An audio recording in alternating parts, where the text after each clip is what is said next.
Kita langsung mulai dialog. Di studio saya sudah bersama Pak Darmaning Tias. Terima kasih sudah bergabung di NTV Ya, Prime. Sehat ya? Alhamdulillah sehat. Alhamdulillah. Ya. Dapat kabar ini makin semangat kita. Oh iya betul. Dan bergabung melalui Zoom ada Ketua Komisi 10 Ibu Hetifah Syaifuddin. Halo Ibu, selamat malam. Selamat malam Mbak Nasuti dan para pemirsa semuanya, Mas Ubaid, Mas Darmaning Tias. Ya, ada Mas Ubaid juga, Ubaid Matraji, Kornas JPPI. Mas Ubaid, saya ingin mulai dulu dari Anda, karena Anda menyampaikan bahwa ini adalah kemenangan bersejarah. Berapa lama Anda mengupayakan kemenangan bersejarah ini? Ya, selamat malam dan juga alhamdulillah pada malam hari ini bisa bertemu dengan Pak Darmaning Tias dan Ibu Hetifah. Jadi sebenarnya perkara ini itu sudah kami masukkan ya di persidangan, berkas-berkas masuk itu sebenarnya sejak 2023. Lalu mulai persidangannya 2024 dan salah satu keterangan ahli yang kami hadirkan sebenarnya kita menghadirkan Pak Darmaning Tias. Ini merupakan salah satu ahli yang kemarin memberikan keterangan dari versi pemohon tentang dukungan terhadap bagaimana penyelenggaraan pendidikan, layanan hak atas pendidikan ini supaya inklusif dan tanpa diskriminasi ya di kalangan masyarakat itu. Jadi sebenarnya JPPI menerima banyak sekali ya aduan dari masyarakat yang merasa bahwa di bawah itu masyarakat merasakan ada layanan pendidikan yang dibeda-bedakan. Masyarakat mengalami diskriminasi dalam layanan pendidikan. Jadi masyarakat itu ketika seperti bulan-bulan ini kan musim penerimaan murid baru. Jadi masyarakat ketika mendaftar di sekolah negeri gagal mengikuti misalnya sekarang namanya seleksi murid baru, dulu namanya PPDB itu, lalu kemudian masyarakat mau nggak mau kalau mau sekolah ya karena nggak lolos di sekolah negeri maka masyarakat harus mendaftar di sekolah swasta. Nah ketika masyarakat harus mendaftar di sekolah swasta iurannya banyak sekali ya, mulai dari uang pangkal, uang SPP, tagihan bulanan atau ada uang ujian, ada uang mid semester, dan banyak sekali tagihan-tagihan lainnya dan itu dirasa sangat membebani masyarakat. Sehingga waktu di persidangan kami menghadirkan suara-suara dari masyarakat yang mereka ternyata anaknya kelas 5 nggak bisa lanjut kelas 6 di sekolah karena biaya. Dari kelas 6 nggak bisa lanjut SMP karena tidak punya biaya dan seterusnya. Itulah kemudian yang mendasari permohonan kami kenapa dalam layanan pendidikan ini ada diskriminasi antara anak swasta dengan anak negeri, gitu kan. Yang anak negeri mereka juga tanpa dipungut biaya, sementara anak yang sekolah di sekolah swasta karena keterbatasan bangku di sekolah negeri itu, lalu mereka harus dibebani dengan uang yang tidak sedikit, gitu lah. Sementara kita punya acuan Undang-Undang Dasar itu pasal 31 itu bunyinya sangat jelas ya. Wajib mengikuti pendidikan dasar dan pemerintah wajib membiayainya. Gitu. Tapi kenapa kemudian beban biaya pendidikan ini dibebankan kepada masyarakat? Baik. Saya ke Bu Hetifah. Bu Hetifah, bagaimana tanggapan dari Komisi 10 terkait putusan MK ini? Tentunya kami di Komisi 10 menyambut baik semangat konstitusional untuk bisa meyakinkan bahwa pendidikan itu bisa merata dan juga sama kualitasnya khususnya di jenjang pendidikan dasar yang memang itu merupakan hak konstitusional semua warga negara seperti tadi disampaikan. Bu Hetifah. Nah, namun demikian, ya. Tapi ini lahirnya dari putusan MK, Bu, bukan dari revisi Undang-Undang Sisdiknas.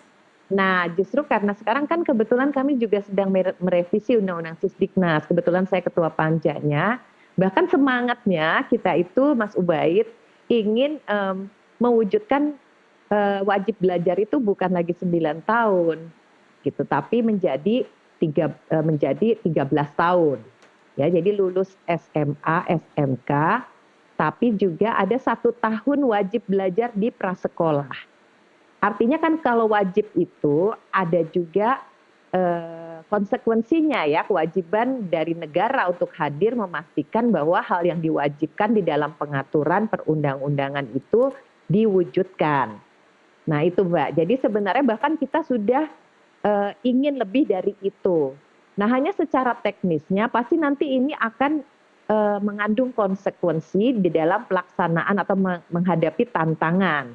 Salah satunya tentu terkait dengan kapasitas fiskal pemerintah. Karena sekarang juga pelaksanaan dari pendidikan itu masih dipecah-pecah. SD, SMP, tugas pemerintah kabupaten kota gitu. Tentu SMA, SMK di provinsi gitu ya. Nah, sementara tentu saja pemerintah pusat kan harus menciptakan dana-dana transfer untuk mensupport kabupaten kota yang memiliki kemampuan fiskal yang rendah agar pengaturan tanpa memungut biaya bagi negeri maupun swasta ini bisa terwujud. Nah, saya kira beberapa daerah seperti mungkin DKI ya, Mas Ubaid kan juga mengikuti ya, atau mungkin di Kalimantan Timur bahkan sekarang sudah ada gratis pol sampai S1, S2, S3 bagi setiap warga Kaltim, bukan hanya SD, SMP, SMA, SMK gitu ya. Itu dari APBD ya, Bu? Balikpapan dari APBD. Ya, dan sekarang di Balikpapan itu mereka menerapkan seperti sistem penerimaan siswa baru gabungan. Jadi antara negeri dengan swasta gitu supaya menjamin ada mungkin daya tampung yang cukup bagi anak lulusan SD, itu SMP-nya semuanya dipastikan bisa menampung. Kan nggak mungkin hanya negeri. Nah, berarti yang swasta tuh disertakan. Nah, nanti anak-anak yang tidak diterima di sekolah negeri, tapi dia harus ke swasta, maka pemerintah mensubsidi anak ini, gitu ya, terutama mereka yang tidak mampu dulu ya, mungkin di beberapa tempat seperti itu. Jadi karena ini tidak hanya negeri tapi juga swasta, Bu Hetifah. Iya. Ya, maaf saya potong. Artinya APBD 20% tetap yang dialokasikan untuk pendidikan. Justru sekarang kita itu harus memeriksa kembali apakah 20% APBN yang existing itu, mandatory spending itu benar-benar sudah difokuskan kepada pemenuhan wajib belajar ini atau banyak digunakan untuk hal-hal lain yang kurang prioritas. Kemudian juga sama APBD, ternyata APBD 20% juga tidak hanya di dinas yang terkait dengan pendidikan langsung. Kemudian juga ada memperhitungkan dana alokasi, dana DAU dari pusat di dalam 20% itu. Jadi ini kesempatan untuk kita mempertanyakan gitu, anggaran yang dimaksud dengan anggaran pendidikan yang sekarang disebut fungsi pendidikan itu sebenarnya bisakah menutupi? Sebetulnya menurut saya harusnya bisa gitu. Hanya nanti ada banyak pertanyaan lagi nih ke Mas Ubaid juga ya dan kepada kami di DPR ya untuk mengawal pelaksanaan hal ini. Jadi paling cepat pelaksanaan ini bisa dilaksanakan kapan Ibu? Secara nasional atau bertahap? Saya kira harus bertahap ya, nggak mungkin ini karena ada banyak kategori swasta juga. Apakah kita misalnya bertahap kepada sekolah-sekolah swasta yang justru selama ini tadi menjadi tempat menampung anak-anak yang mungkin tidak diterima di sekolah negeri, karena ada juga swasta-swasta premium yang justru banyak orang-orang yang elit, orang-orang kaya yang memiliki atau memilih untuk sekolah ke sekolah swasta tertentu karena pelayanan yang premium dan mereka juga sukarela membayar. Apakah ini juga termasuk kategori yang jadinya berarti harus digratiskan atau ada pengaturan khusus? Baik, swasta berarti masih dipilah-pilah ya, kan ada swasta yang swasta beragama, swasta umum, swasta berstandar internasional yang paling mahal, swasta khusus. Itu artinya nanti masih akan dipilah mana swasta yang berhak mendapatkan pendidikan gratis. Jadi di dalam pelaksanaan tentu saja ada banyak hal yang harus kita perhatikan ya supaya keputusan MK ini dengan Undang-Undang Sisdiknas, dengan PP terkait dengan pendanaan pendidikan, dengan Permendikbud terkait misalnya dana bantuan operasional sekolah yang sekarang kan sebetulnya juga semua sekolah negeri maupun swasta sudah mendapatkan dana BOS ya sebetulnya. Tapi dana BOS itu mungkin tidak cukup, maka sekolah swasta itu masih memungut tambahan biaya. Nah ini yang mungkin berarti peraturan ini semuanya itu harus konsisten. Baik, dan sifat pembiayaannya yang konkuren ya antara pusat dan daerah, tidak dibebankan oleh pusat saja. Pasti ini banyak ke daerah kalau untuk SD SMP sebenarnya gitu. Tapi karena kemampuan daerah itu kan tidak semua seperti DKI dan Kaltim. Mereka termasuk daerah yang memiliki kemampuan fiskal yang tinggi. Nah, ada daerah-daerah yang justru makanya ada dana BOS itu semacam dana yang diciptakan oleh pusat sebagai transfer ke daerah untuk membantu daerah-daerah yang kemampuan fiskalnya kurang. Baik, nanti saya lanjutkan ke Bu Hetifah, saya ke Pak Darmaningtyas terlebih dulu. Pak, Ini tentu kabar gembira. Kalau tadi Mas Ubaid bilang ini adalah kemenangan bersejarah, kita tentu menyambut gembira. Ya. Kemudian yang tadi, salah satu alasan Mas Ubaid adalah bahwa jangan sampai ada dikotomi antara sekolah swasta dan sekolah negeri. Tapi kan selama ini dikotomi itu terjadi karena begitu banyak kegiatan di sekolah swasta, ekstrakurikuler, kegiatan praktek yang memang butuh dana yang lebih besar. Tapi bagaimana ini nanti menjaga kualitas negeri dan swasta kalau semuanya digratiskan? Ya, saya akan melanjutkan apa yang disampaikan Bu Hatifah. Jadi sebetulnya saya waktu di persidangan di MK itu saya menjelaskan ada 4 kategori sekolah swasta ya. Sekolah swasta generasi pertama itu sekolah swasta yang lahir sebelum kemerdekaan. Ada Muhammadiyah, ada NU, ada Kristen Katolik, ada Taman Siswa dan sebagainya. Dia bagian dari perjuangan kemerdekaan itu sendiri. Nah, ini saya kira baganya. Nah, mereka ini ada yang bagus, ada yang jelek gitu. Yang generasi ketiga, mungkin sebelumnya, yang generasi kedua, boleh balik ke slide sebelumnya? Ya, slide pertama. Nah, itu yang slide generasi kedua itu adalah lahir pasca kemerdekaan untuk mengisi kemerdekaan. Mayoritas ini jelek gitu ya. Termasuk sekolah SMP saya dulu karena ketika saya SMP itu di kecamatan kami belum ada SMP negeri. Kalau Anda kan di Gunung Kidul, iya, itu belum ada SMP negeri. Jadi kami sekolah di swasta, itu swasta generasi kedua. Nah, sekarang generasi ketiga. Coba slide berikut.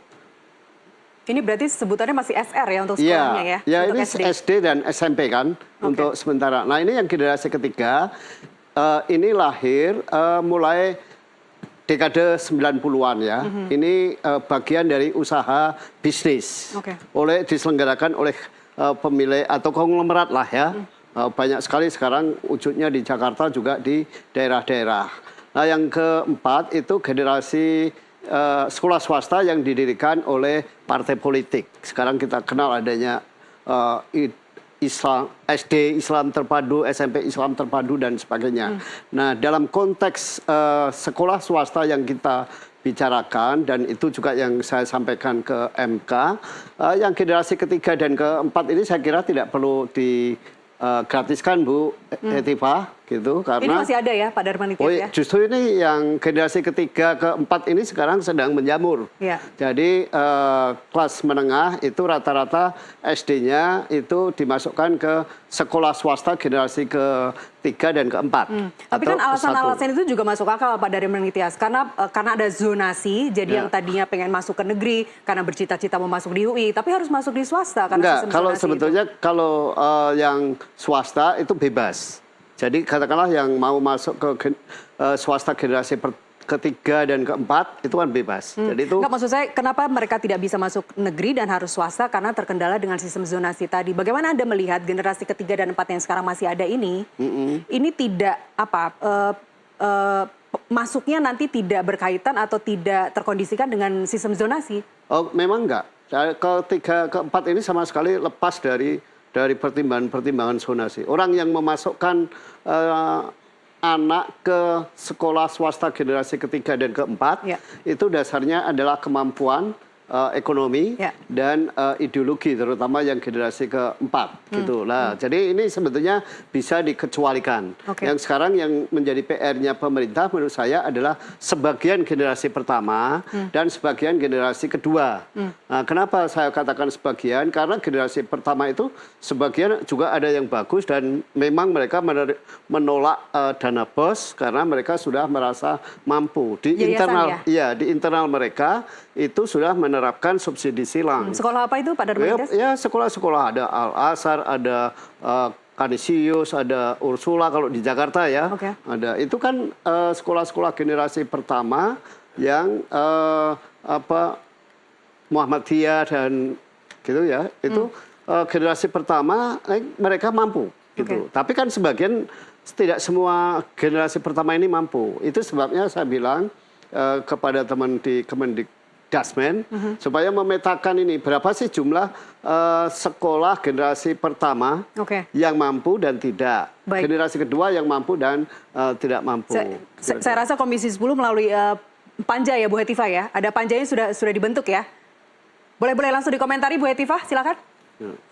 Jadi Panja sudah dibentuk, walaupun tentu saja banyak isu terkait dengan wajib belajar ini, yang terus terang kami sendiri agak sedikit terkejut dengan keputusan ini, karena sebenarnya kita tidak menyangka kalau kita sekarang harus mensupport sekolah swasta, pasti akan ada budget consequences yang cukup signifikan, dan bisa jadi ini juga akan mengganggu niat kita untuk, dalam tanda kutip ya, berarti kita harus mana yang lebih prioritas dulu. Kalau memang kita sekarang prioritaskan untuk memastikan wajib belajar 9 tahun ini, mungkin kita harus menunda SMA, SMK yang tadinya juga ingin kita dalam tanda kutip kan gratiskan gitu, kalau ini menjadi wajib belajar. Kecuali kalau memang ada satu komitmen yang besar dari negara untuk memeriksa kembali terkait mandatory spending 20% dana pendidikan ini untuk memastikan tadi wajib belajar 13 tahun terwujud. Berarti mungkin akan ada pengorbanan lagi di pendidikan tinggi. Mungkin pendidikan tinggi yang UKT-nya sekarang mungkin juga sudah banyak mahasiswa yang mengeluh, bisa APK kita yang hanya 30% turun lagi. Karena ini soal kebijakan itu memang bisa menguntungkan sebagian pihak, tapi juga bisa nanti berkonsekuensi agak negatif kepada pihak lain. Dan akan sulit juga ya untuk memilah-memilih kalau hanya swasta tertentu saja yang dibantu penuh, swasta yang ini tidak gitu. Terus mana yang bisa diberikan keleluasaan mereka memungut semahal-mahalnya gitu ya, sementara yang lain tidak boleh. Baik, gitu. berarti nanti tetap akan ada diskresi ya Bu Hetifah ya? Tetap akan diskresi kalau tadi Pak Darmaningtyas memaparkan generasi 3, generasi 4-nya, sekolah-sekolah swasta itu mana yang digratiskan, mana yang tidak, tetap akan ada diskresi ya? Kalau saya melihatnya bukan dari sisi generasi kapan mereka dibentuk gitu ya, karena ada juga, seperti kita ketahui memang ya di Papua, sekolah-sekolah di daerah pedalaman yang terpencil itu kebanyakan didirikan oleh yayasan-yayasan pendidikan keagamaan yang di situ mereka memang membutuhkan dukungan yang lebih besar dari negara. Jadi negara mungkin memang perlu hadir di daerah-daerah terpencil, kemudian juga di tempat-tempat di mana memang masyarakat marginal yang miskin yang mungkin selama ini kesulitan ya. Jadi banyak pihak swasta, sekolah swasta yang berbiaya rendah, tetapi kualitasnya juga sangat buruk. Nah, kita ingin masyarakat itu menerima pelayanan yang sebenarnya juga cukup baik. Nah, pertanyaannya kan, apakah justru yang swasta ini jadi dinegrikan dalam tanda kutip kan? Kalau swasta-swasta yang kurang bagus pengelolaannya, dia hanya mengandalkan dana bos, mungkin juga pengurusnya mengambil keuntungan tertentu ya dalam arti profit secara tidak langsung dari pengelolaan yang seharusnya kan menurut undang-undang tidak boleh ya, yayasan itu mengambil untung atau profit dari kegiatan pendidikannya. Tapi kenyataannya kan, nah jadi kita juga harus agak memang hati-hati gitu ya di dalam penerjemahan dari keputusan MK ini. Bagaimana kolaborasi kita dengan masyarakat dan swasta, karena kita juga sebenarnya ingin masyarakat itu berperan, karena kalau semua mengandalkan kepada negara, pendidikan itu juga tentu saja akan sulit untuk bisa berkelanjutan. Baik, saya ke Mas Ubaid. Tadi kritik Anda termasuk terkait pembiayaan ya, refocusing anggaran. Apa catatan Anda dan apakah mungkin Anda punya skema yang akan diusulkan nantinya?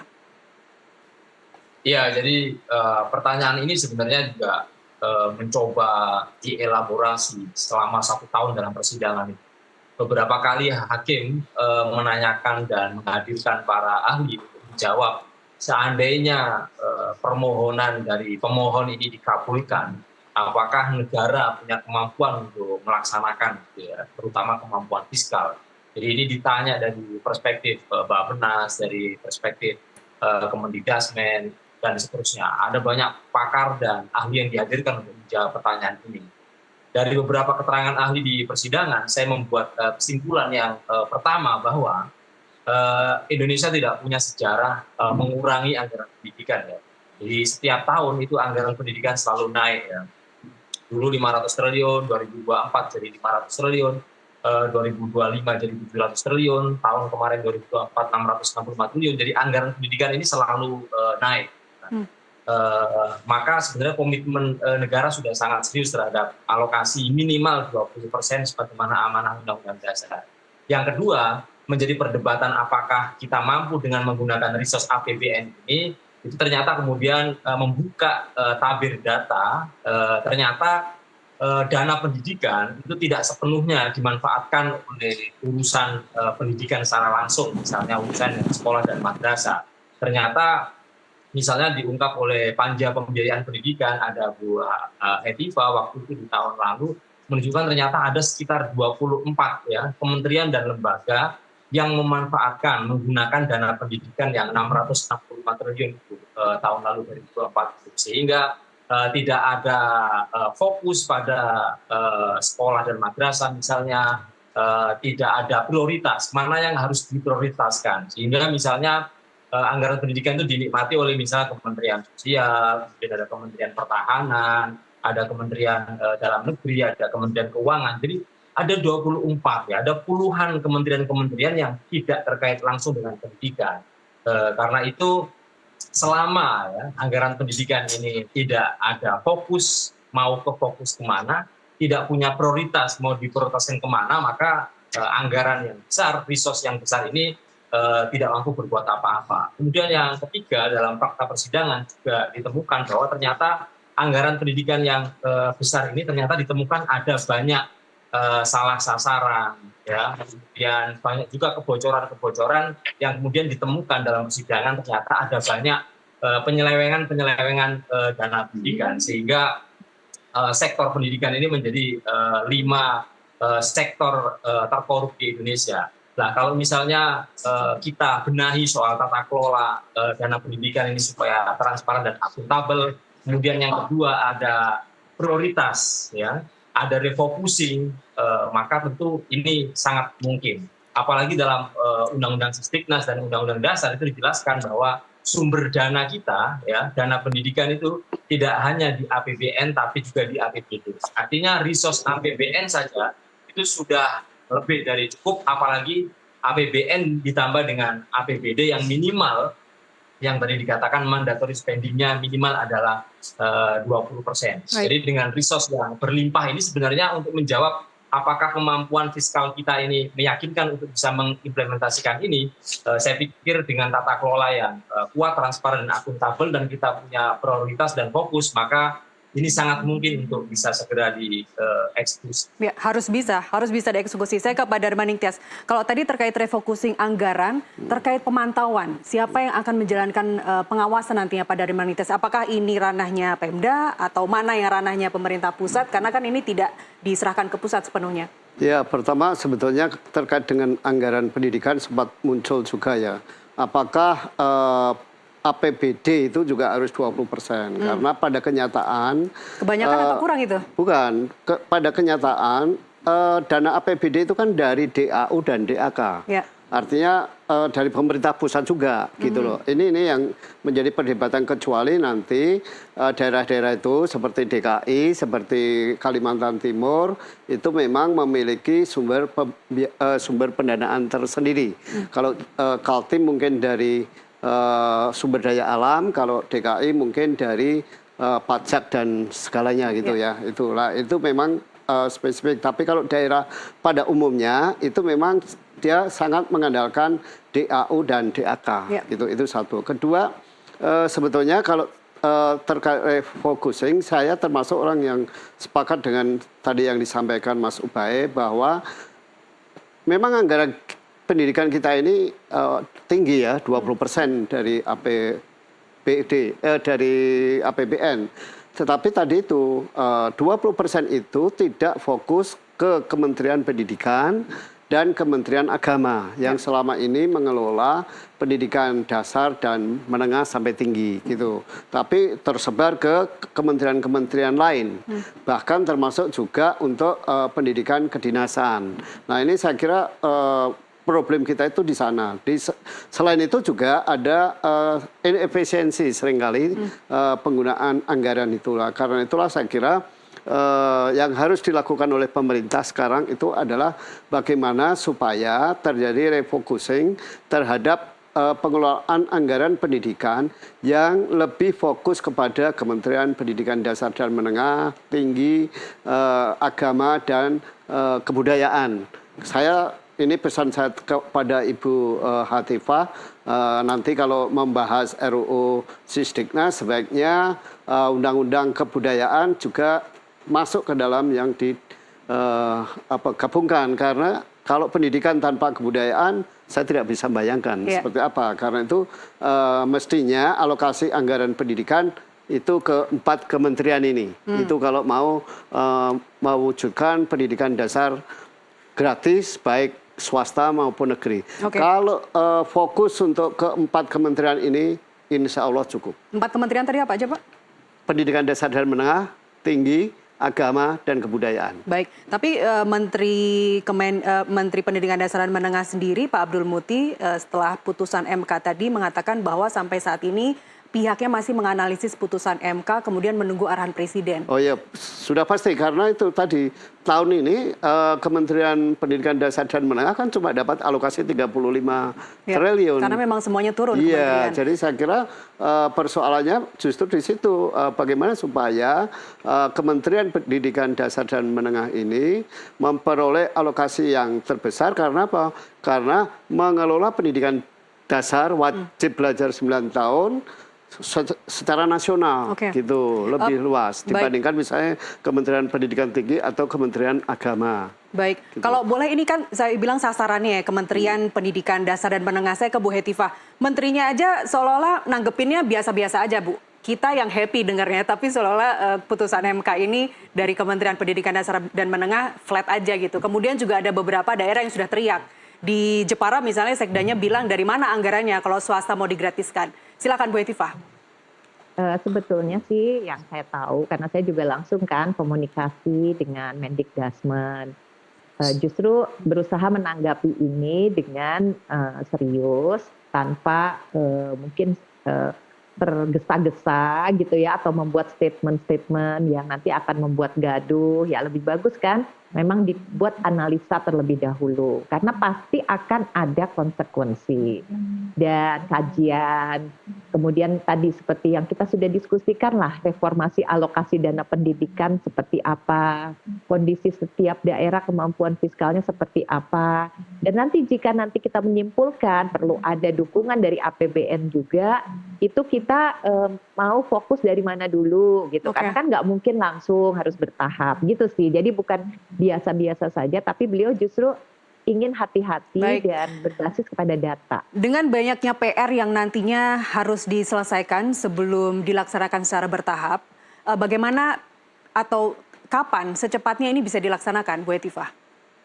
Kuncinya tentu saja kepada komitmen ya, tentu saja political will dari pemerintah untuk melaksanakan ini. Kami di DPR tentunya juga bertugas untuk ikut mengawal, dan teman-teman seperti Mas Ubaid dan Mas Darmaning Tias ini sebagai bagian dari civil society, tentu juga sebagai inisiator dari upaya untuk mewujudkan pendidikan dasar yang merata bagi semua, itu juga tentunya akan terus mengawasi. Nah, kemudian juga pemerintah pusat dan daerah, karena kuncinya juga nanti adalah kepada pendanaan akhirnya. Gitu. Dan jangan sampai nanti peran masyarakat untuk ikut mengimplementasikan kesetaraan ini juga kita matikan. Jadi jangan juga nanti ini melemahkan swasta ya. Gitu. Kita kan ingin masyarakat atau pihak swasta itu sebenarnya tetap berpartisipasi. Dan pasalnya partisipasi ini juga diatur loh di dalam undang-undang gitu. Jadi jangan sampai niat yang baik kemudian juga berkonsekuensi negatif kepada aspek lainnya, yaitu partisipasi yang bermakna dari masyarakat di dalam pendidikan. Mas Ubay, JPPI selama ini dilibatkan di RDP atau rapat-rapat dengan DPR, dengan Komisi 10 selama ini? Ya, kami beberapa kali diundang di Komisi 10 bersama Ibu Hatifah dan juga para anggota Dewan untuk membahas isu-isu terkait dengan pendidikan, terutama kita ingin bahwa putusan ini itu bisa masuk nanti kalau misalnya ada revisi Undang-Undang Sisdiknas yang baru. Ini pesan soal pembiayaan pendidikan ini harus clear, bisa masuk dalam revisi undang-undang Sisdiknas yang baru. Baik, terakhir saya ke Pak Darmaningtyas, bagaimana kita bisa mengawal proses ini agar ya tadi tercapai, kemenangan bersejarah ini tercapai untuk semua? Ya, yang bisa mengawalnya Bu Hetifah. Karena kalau saya dengan Mas Ubay ya hanya memonitor dari luar sambil mengingatkan kalau Bu Hetifah belum mendesak atau gitu ya. Jadi saya kira yang punya kewenangan penuh untuk mengawal adalah Bu Hetifah, karena itu sepenuhnya saya serahkan ke Bu Hetifah. Gitu. Ini termasuk catatan Bu Hetifah, termasuk titip pesan bahwa JPPI dan Pak Darmaningtyas sebagai pengamat pendidikan agar dilibatkan dalam rapat-rapat di Panja nanti. Bu Hetifah Komisi 10, Ketua Komisi 10 dari fraksi Partai Golkar, terima kasih telah bersama kami. Mas Ubay, terima kasih banyak. Sekali lagi selamat. Sudah menang kemenangan bersama Pak Darmaningtyas. Terima kasih. Sama-sama. Sampai ketemu lagi di lain kesempatan.